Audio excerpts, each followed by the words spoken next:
Hi there folks, welcome back to Rich Review. So my latest film that didn't get a wide release in theaters, didn't make much money, or found its way onto the internet is a film called Little Fish. Now let me confess, I was the only one in the theaters for this film, and considering that most people are still seeing, The Little Things or Wonder Woman 1984, this is directed by Chad Harrigan. He's made a couple of features in the past. This is based on a short story that I've never read, and after watching this film, probably will never have the interest in seeking out the short story. And if the glitch in the Matrix made no real impression on me, this made no impression on me even less. And apparently this was shot a couple of years ago, pre-pandemic, and it was shown on Telluride.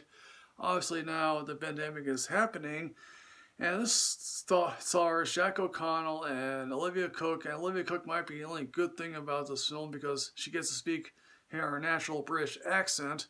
They play Jude and Emma, and they meet one day. And now, quite frankly, this is one of those films that begins and ends with the first scene. And as I said, they meet cute, and then they quickly fall in love, even though she is dating or is in a complicated friend zone relationship with another guy. She works, obviously, sadly enough, at an animal kennel, having to euthanize dogs and other animals. And he was briefly in a band. He obviously had some substance abuse problems, alcohol problems, got sober, and then I guess he's a wedding photographer or does shoot photography. And obviously they get married. And then, of course, apparently a pandemic happens now, and it's given a very weird name. It's called NIA, which I won't exactly go into the full name of it. Essentially, all you need to know is that this is just a rapidly evolving thing of Alzheimer's. That's really all it is. At first, it's sort of, okay, a fisherman basically doesn't know how to steer his boat and capsizes off his boat. A marathon runner keeps running after the marathon is over. Okay, that's all well and good, and maybe a little bit humorous. But then, of course, a pilot can't figure out how to fly a plane, and of course, the plane crashes. We all know by now that there's also that self-autopilot for planes. Apparently, come to learn that there is apparently a government cure.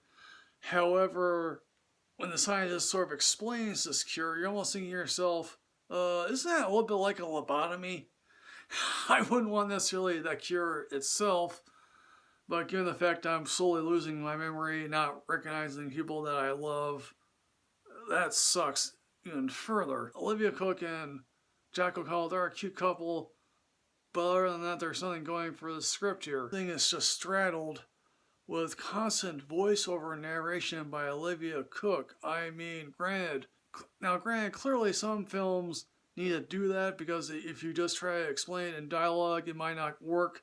But here it's just endless narration and flashbacks and disjointed structure. We obviously are introduced to another couple. The one person is let the show of a man because he can't recognize his wife coming home one day. Okay, that's unbelievably sad, and it's probably happened to most people with Alzheimer's. Obviously, yes, they get tattoos. It's hence the name Little Fish. But yeah, folks, what I'm going to say about Little Fish, I'm sadly giving this unless I see it when they're drunk. Yeah, I'm getting Alzheimer's. And so, folks, Little Fish, have you seen this? What did you think? Please put everything in the comment box here below here, folks. As always, folks, like, comment, subscribe. And we're just self-love knowledge. I'll see you next time, folks. Yes, hooray.